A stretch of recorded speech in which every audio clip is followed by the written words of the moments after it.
신약성경 마태복음 7장 17절부터 18절까지 말씀입니다. 마태복음 7장 17절부터 18절까지 말씀, 두 절 말씀을 우리 함께 한 목소리로 읽도록 하겠습니다. 함께 읽겠습니다.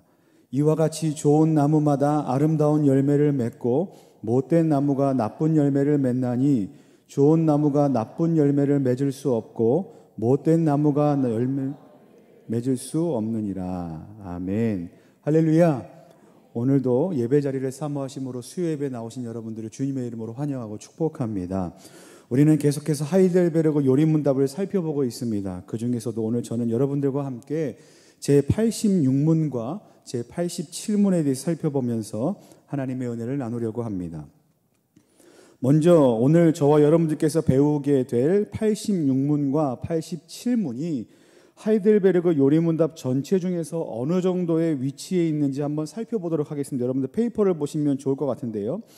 먼저 하이델베르그 요리문답은 크게 세 가지 부분으로 나눌 수 있습니다. 세 덩어리로 나눌 수 있는데 첫 번째 부분은 제3문부터 제11문까지로 나눌 수 있습니다. 여기에는 인간이 죄로 인하여 비참함 가운데 있게 되었다는 내용이 기록되어 있습니다. 이게 첫 번째에 해당하는 내용입니다. 그리고 두 번째 부분에는 제12문부터 제85문까지, 그러니까 지난주에 배웠던 내용까지 기록이 되어 있는데 이 부분은 죄인을 구속해 주시는 하나님의 은혜에 대한 내용이 기록되어 있습니다. 그리고 마지막으로 세 번째 부분은 제86문, 오늘부터 보는 부분인데 86문부터 제129문 끝까지 구원의 은혜로 인하여 구원받은 우리가 그러면 하나님께 어떠한 삶으로 반응해야 하는지에 대해서 기록되어 있는 것이 바로 세 번째 단락에 해당하는 부분입니다. 이렇게 세 부분으로 나눴을 때 오늘 저와 여러분들이 배우시게 될 내용은 세 번째 부분의 서문에 해당하는 내용입니다. 이것을 기억하시고 오늘 말씀을 들으시면 조금 더 듣기, 이해하기 쉬우실 것 같습니다. 자, 그렇다면 우리 먼저 제86문답을 한번 읽어보도록 하겠습니다. 제가 문제를 읽겠습니다. 그러면 여러분들께서 이어서 답을 읽어주시기 바랍니다. 제가 문제를 읽겠습니다. 제86문, 우리는 자신의 어떠한 공로 없이 단지 그리스도를 통한 은혜로 말미암아 비참함에서 구원을 받는데 왜 우리는 반드시 계속해서 선행을 해야 합니까? 우리를 구원하시고 구속하셨으며 그의 성령으로 우리를 갱신하여 하나님의 형상을 닮아가도록 하셨기 때문입니다. 우리는 삶의 행위로서 하나님의 축복에 대해 감사하는 것이며 우리로 인하여 하나님께서는 찬양을 받으십니다. 이는 믿음의 열매를 통하여 우리의 믿음을 확인하기 위함이며 우리의 경건한 모습으로 다른 사람을 그리스도께로 인도하기 위함입니다. 아멘. 여러분 혹시 이 질문이 한 번에 잘 이해가 되십니까? 이게 복잡하시죠? 이 질문은 우리와 다른 구원관을 가지고 있는 로마 카톨릭의 선행과 비교해서 생각해 보면 좀 더 이해하기 쉬울 것입니다. 여러분 만약에 로마 카톨릭과 같이 잘 들으십시오. 구원을 받는 조건에 구원을 받기 위해서 인간의 선행이 필요하다라는 전제가 만약에 있다면 인간은 구원을 받기 위해서 가장 먼저 그리고 가장 많이 무엇을 해야만 하겠습니까? 선행이죠. 맞습니다. 선행을 해야만 합니다. 그런데 우리가 가진 구원과는 그와는 전혀 다릅니다. 우리가 소유한 구원은 온전히 그리스도의 보혈의 공로로만 얻은 것입니다. 거기에는 우리의 선행과 노력은 전혀 포함되어 있지 않습니다. 여기까지 동의하십니까? 이게 지금 계속해서 우리가 배워왔던 것입니다. 그때 우리는 선행에 대해서 이런 궁금증을 가질 수 있습니다. 우리는 이미 구원을 얻었습니다. 그렇죠? 그런데 왜 우리가 선행을 계속해서 행해야만 합니까? 라는 질문을 갖게 된다는 것입니다. 제86문은 바로 이와 같은 질문과 같습니다. 그에 대한 대답이 이제 네 가지가 있는데요. 첫 번째 대답은 이렇습니다. 우리 함께 읽어보겠습니다. 첫 번째 같이 읽겠습니다. 그리스도 안에서 칭의와 성화의 목적은 선행을 위한 것입니다. 자, 이게 무슨 말일까요? 하이델베르그 요리문답 제86답 첫 번째 부분에 이렇게 기록되어 있습니다. 그리스도께서 자신의 피로 우리를 구원하시고 구속하셨으며 그의 성령으로 우리를 갱신하여 하나님의 형상을 닮아가도록 하셨기 때문이다 라고 되어 있는데, 이 말은 이렇게 바꿔서 이해할 수 있습니다. 그러니까 그리스도께서 저와 여러분들을 구원하셨고 거룩하게 하셨는데, 그렇게 구원하시고 거룩하게 하신 목적이 무엇인가, 왜 그렇게 하셨는가, 그것은 바로 어떤 것을 위한 것인가 하면 저와 여러분들을 통하여 선한 일을 행하도록 하는데 있다라는 것입니다. 무엇을 위해서요? 선한 일을 행하도록 하는 것에 있다라는 겁니다. 디도서 2장 14절 말씀에 다음과 같이 기록되어 있습니다. 그가 우리를 대신하여 자신을 주심은 모든 불법에서 우리를 속량하시고 우리를 깨끗하게 하사, 함께 읽겠습니다. 선한 일을 열심히 하는 자기 백성이 되게 하려 하심이라. 성경에도 뭐라고 기록되어 있습니까? 그리스도께서 우리를 불법에서 속량하신 목적이 우리로 하여금 선한 일을 행하게 하기 위해서 그렇다라고 기록되어 있는 것입니다. 왜 선행을 해야 한다고 되어 있습니까? 선행을 행하는 것이 하나님께서 우리를 구속하신 목적이다. 선행을 행해야 되는 것은 하나님께서 우리를 구속하신 목적이기 때문에 그렇다라는 것입니다. 이것이 바로 우리가 구원을 이미 받았음에도 불구하고 선행을 행해야 하는 몇 번째 이유다? 첫 번째 이유가 된다라고 하이델베르그 요리문답이 그렇게 얘기하고 있는 겁니다. 자, 그렇다면 이번에는 두 번째 이유에 대해서 한번 살펴보겠습니다. 두 번째 이유 함께 읽겠습니다. 같이 읽습니다. 시작. 그리스도 안에서 받은 구원의 은덕들은 우리로 하여금 마땅히 감사하도록 만듭니다. 여러분 페이퍼 1번에 마땅히 감사하도록 만듭니다 라고 적어 놓으시면 좋을 것 같습니다. 감사하도록 만듭니다. 하이델베르그 요리문답 제86답 두 번째 부분은 이렇게 기록하고 있습니다. 같이 읽어보겠습니다. 우리는 삶의 행위로서 하나님의 축복에 대해 감사하는 것이며 우리로 인하여 하나님께서 찬양을 받으십니다 라고 기록되어 있습니다. 이게 두 번째 해당하는 단락입니다. 두 번째 선행을 행해야 하는 이유는 바로 이것입니다. 무엇인가 하면 구원의 은덕들에 대한 감사와 찬양입니다. 한번 잘 읽어보십시오. 구원의 은덕, 하나님의 은혜에 대한 감사와 찬양이 바로 우리가 선행을 행해야 하는 두 번째 이유라고 하이델베르그 요리문답은 이야기하고 있습니다.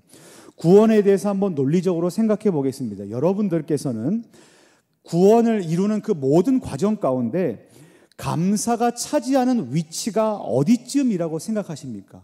감사가 과연 구원을 이루는 가운데 어디쯤이라고 생각하십니까? 또한 신자가 하는 선행이 어떤 의미를 가진다고 생각하십니까? 한번 떠올려 보십시오.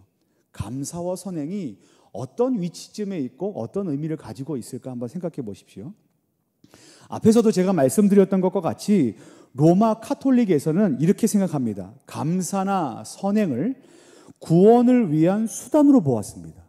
구원을 받기 위해서 감사드리고 그리고 선행하는 것을 구원을 받기 위한 수단으로 보았습니다. 그렇지요? 그렇기 때문에 구원을 얻을 수 있다 이렇게 보았습니다. 이것으로 보아서 로마 카톨릭에서의 구원관에서는 구원을 위해서 필요한 것은 하나님의 일뿐만 아니라 사람의 일도 사람의 협력도 상당히 중요하다, 상당히 중요한 부분을 차지한다라고 우리는 이해할 수 있습니다. 그런데 여러분 정말 그렇습니까? 구원은 누가 이루는 것입니까? 구원은 누가 이루십니까? 구원은 오직 삼위 하나님께서 단독으로 행하시는 것이고 단독으로 이루시는 것입니다. 거기에 절대로 우리의 힘을 보태거나 더할 수 없습니다. 아니, 보태지 못합니다. 그러니까 구원을 순서적으로 표현하자면 이런 겁니다. 한번 띄워주시겠습니까? 구원은 우리가 선행을 행했기 때문에 구원을 받는 것이 아니라, 다시 한번요. 구원은 선행을 행했기 때문에 구원을 받는 것이 구원은 선행을 행했기 때문에 구원을 받는 것이 아니라 구원을 받았기 때문에 그 구원의 은덕에 감사와 찬양하는 마음으로 선행을 행해야 하는 것이다 라는 것입니다. 감사의 위치는 구원 전에 있는 것이 아니라 어디 있습니까? 구원을 받은 다음의 위치에 있다라는 것입니다. 이것이 바로 구원을 받았음에도 불구하고 우리가 지속적으로 선행을 이루어야 한다, 선행을 행해야 한다라는 이유, 두 번째 이유에 해당합니다. 그렇겠지요. 아무런 공로 없이 사람들이 그리스도의 보혈의 공로로만 구원을 받았는데 이보다 더 기쁘고 감사할 일이 어디에 있겠습니까? 그래서 감사하는 것이고 그래서 찬양하는 것 아니겠습니까? 그래서 선행은 그 구원에 대해서 자연스러운 반응, 아니 어찌 보면 그보다 더 마땅한 감사와 찬양의 반응인 것입니다.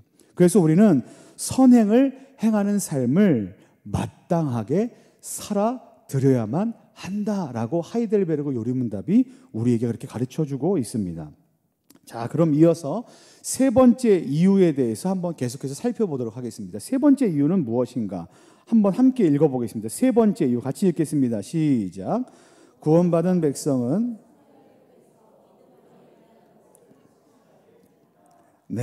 페이퍼 2번에 보면 확신하게 된다. 확신이라고 쓰시면 좋을 것 같습니다. 페이퍼 2번에 확신이라고 쓰시면 좋겠습니다. 요리문답 제86번 답의 세 번째 부분에 이렇게 기록되어 있습니다. 이는 믿음의 열매를 통하여 우리의 믿음을 확인하기 위함이며 라고 되어 있습니다. 여러분, 우리가 만일 진정한 믿음 가운데 있다면 그 믿음은 단지 환상적인 체험이 아닐 것입니다. 또한 단지 머리에만 머물러 있다거나 또는 입술에만 머물러 있지도 않을 것입니다. 진정한 믿음은 그 자체로 증거하게 되어 있습니다. 그 믿음은 행동으로 나타나게 되어 있습니다. 그것을 우리는 바로 뭐라고 부르냐 하면 선행이라고 부르는 겁니다. 믿음이 행동으로 드러난다. 이 말을 요약하면 이렇습니다. 진정한 믿음은 선행으로 증명된다라는 겁니다. 뭐라고요? 진정한 믿음은 선행으로 증명된다. 우리 말씀을 한번 읽어보겠습니다. 오늘 본문 말씀인데요. 마태복음 7장 17절부터 18절까지 말씀입니다. 같이 한번 읽겠습니다. 같이 읽습니다. 이와 같이 좋은 나무마다 아름다운 열매를 맺고 못된 나무가 나쁜 열매를 맺나니 좋은 나무가 나쁜 열매를 맺을 수 없고 못된 나무가 아름다운 열매를 맺을 수 없느니라. 여러분, 좋은 나무는, 제가 질문 드리겠습니다. 좋은 나무는 아름다운 열매를 맺을까요? 나쁜 열매를 맺을까요? 아름다운 열매를 맺겠지요. 좋은 나무는 아름다운 열매를 맺습니다. 그러면 못된 나무는요? 나쁜 열매를 맺습니다. 이게 성경이 말하는 답입니다. 이 말을 바꿔 이해하면 이렇습니다. 좋은 나무는 나쁜 열매를 맺을 수 없고 못된 나무는 반대로 아름다운 열매를 맺을 수 없다라는 겁니다. 이 말이 무슨 말인가 하면 믿음은 좋은 나무를 말하고 선행은 아름다운 열매를 말하는데, 그래서 열매인 선행을 통해서 우리는 그 사람이 좋은 나무인지 나쁜 나무인지 믿음이 있는지 없는지를 확인하고 확신할 수 있다라는 겁니다. 그래서 우리는 선행을 통해서 무엇을 확인할 수 있다는 겁니까? 믿음을 확인할 수 있다. 그렇기 때문에 우리는 무엇을 해야만 한다? 선행을 행해야만 한다라고 오늘 하이델베르그 요리문답이 가르쳐주고 있는 것입니다. 이것이 세 번째 답입니다. 우리가 선행을 해야만 하는 세 번째 답. 자, 이제 마지막 네 번째 이유에 대해서 한번 살펴보겠습니다. 네 번째 이유도 한번 함께 읽어보겠습니다. 네 번째 같이 읽겠습니다. 시작. 진정한 하나님의 백성의 선행은 다른 사람의 구원을 위해 필요합니다. 여러분, 페이퍼 3번에 보시면 써놓을 답이 구원입니다. 구원. 진정한 하나님의 백성의 선행은 다른 사람의 구원을 위해 필요합니다라는 것이죠. 하이델베르그 요리문답 제86답 마지막 네 번째 부분에 이렇게 기록되어 있습니다. 같이 한번 읽겠습니다. 우리의 경건한 모습으로 다른 사람을 그리스도께로 인도하기 위함입니다 라고 기록되어 있습니다. 여러분, 요즘 참 전도하기 쉽지 않습니다. 그렇죠? 대뜸 지나가는 사람들에게 예수 믿으세요 라고 이야기하면 참으로 의아한 표정으로 쳐다보기 일쑤입니다. 그래서 우리는 어떤 훈련을 받습니까? 전도 폭발 훈련을 받게 됩니다. 여러분들께서 앞으로 계속 진행되고 있는 전도 폭발 훈련에 아직 참여하지 않으신 분들이 있다면 많이 참여하시기를 권면해 드리겠습니다. 근데 여러분, 전도 폭발 훈련의 목적은 복음을 전하는 것이지만 그렇다고 무조건 노방에서 모르는 사람에게 전도하는 것만을 권하지는 않습니다. 그것도 중요하지만 오히려 전도 폭발에서는 아는 어떤 한 대상을 정해놓고 그 사람에게 좋은 인상을 심어주고 좋은 관계를 만들고 그 다음에 적절한 때와 상황을 보고 복음 제시하는 것을 추천하기도 합니다. 그래서 어떨 때는 실제적으로 복음을 전하는 시간과 수고보다 좋은 인상을 심어주고 좋은 관계를 맺는 데까지 걸리는 시간과 수고가 더 많이 소요될 때가 있습니다. 그러니까 복음을 전하는 시간이 1시간이라면 그 사람과 좋은 관계를 맺는 시간이 어떤 사람은 한 달일 수도 있고 어떤 사람은 1년이 걸릴 수도 있다는 겁니다.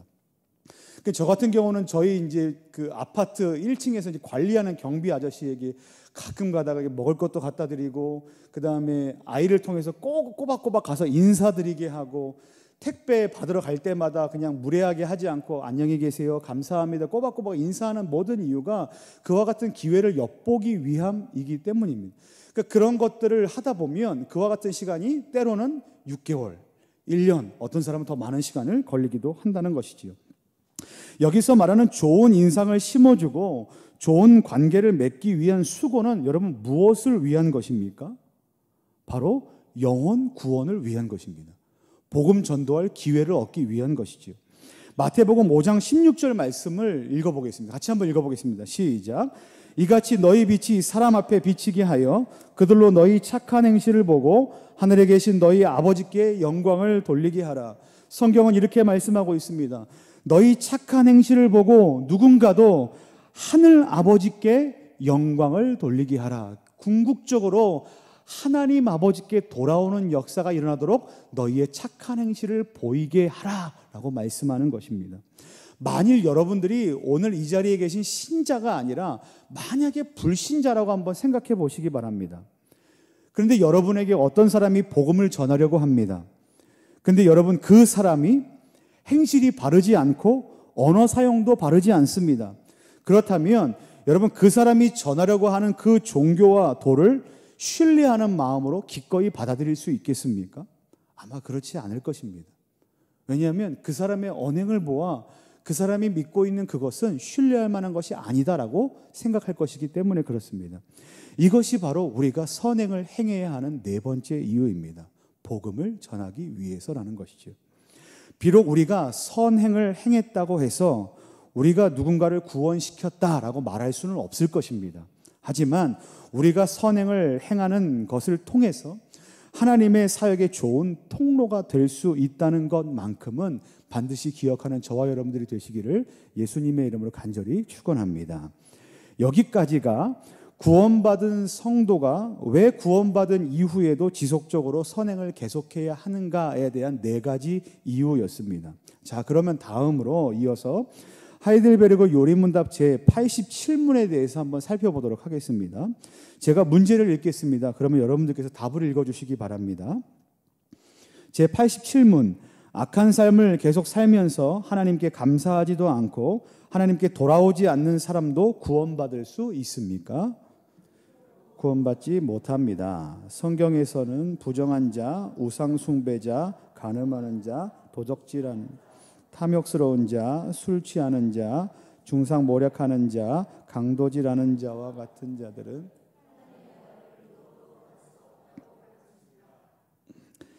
앞에서 저는 여러분들과 함께 성도는 구원받았음에도 불구하고 왜 선행을 행해야 하는가에 대한 네 가지 이유에 대해 살펴봤습니다. 그 중에서 세 번째 이유를 한번 보시기 바랍니다. 세 번째 이유. 구원받은 백성은 선행을 통해서 믿음 안에 있다는 것을 확신하게 됩니다. 확인하게 됩니다라는 것이었습니다.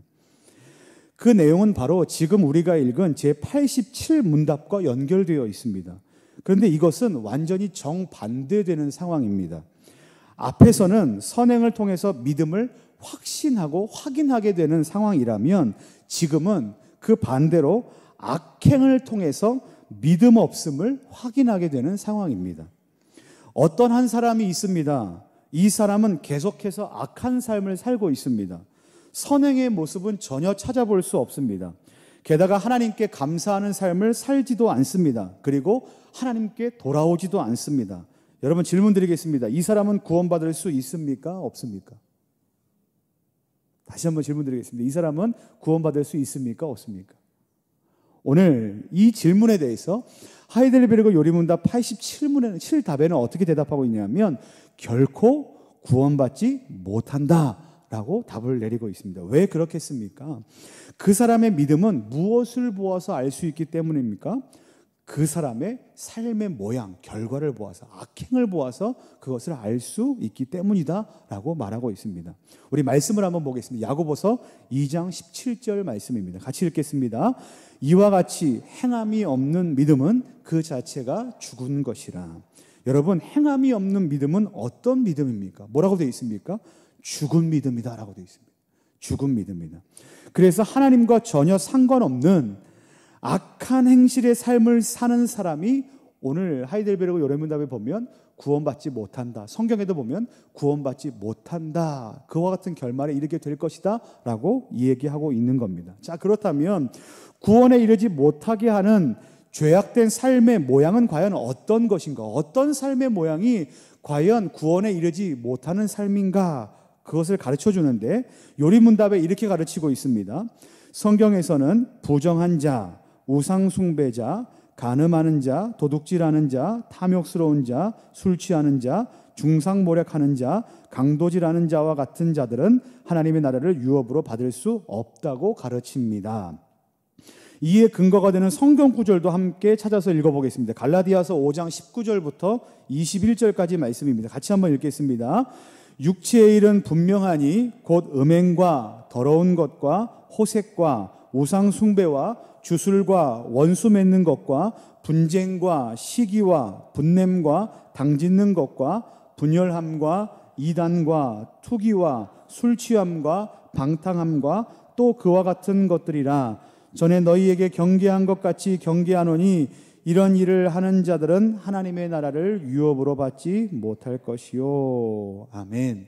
뭐라고 기록되어 있냐면 이와 같은 악한 행위들을 하는 사람, 조목조목 말씀하고 있는데 이와 같은 악한 행위들을 하는 사람은 그것으로 보아 구원받지 못할 것인데 죽은 믿음의 소유자들이다 라고 말하고 있는 것입니다.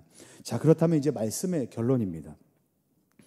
오늘 말씀의 결론, 오늘의 말씀을 들은 저와 여러분들은 어떤 삶을 살아야 하는가, 이게 말씀의 결론인데 로마서 12장 우리 2절 말씀을 한번 같이 읽어보겠습니다. 큰 목소리로 같이 읽겠습니다. 시작. 너희는 이 세대를 본받지 말고 오직 마음을 새롭게 함으로 변화를 받아 하나님의 선하시고 기뻐하시고 온전하신 뜻이 무엇인지 분별하도록 하라. 성경은 강력하게 권면하고 있습니다. 성경은 우리에게 말씀하십니다. 너희는 이 세대는 어떤 세대입니까?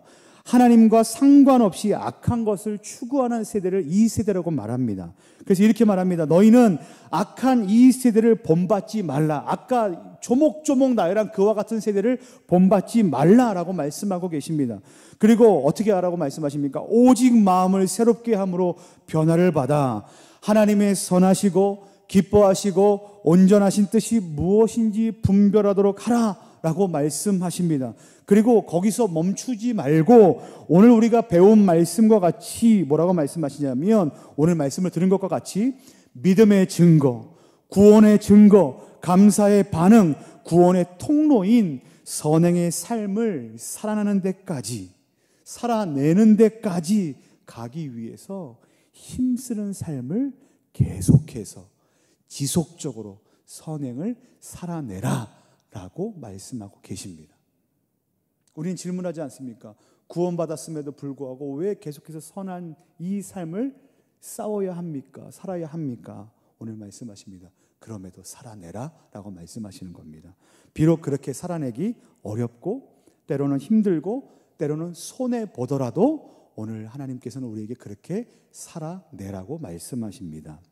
말씀을 마치겠습니다. 사랑하는 성도 여러분, 바라기는 말씀을 들으신 대로 오늘도 예수 그리스도의 보혈의 공로로 구원받은 성도로서 믿음의 증거자요, 구원의 증거자, 감사와 찬양의 예배자요, 구원의 통로자가 되시는 삶을 살아내시기로 결단하시는, 그리고 잘 살아내시는 저와 여러분들 되시기를 예수님의 이름으로 간절히 축원합니다.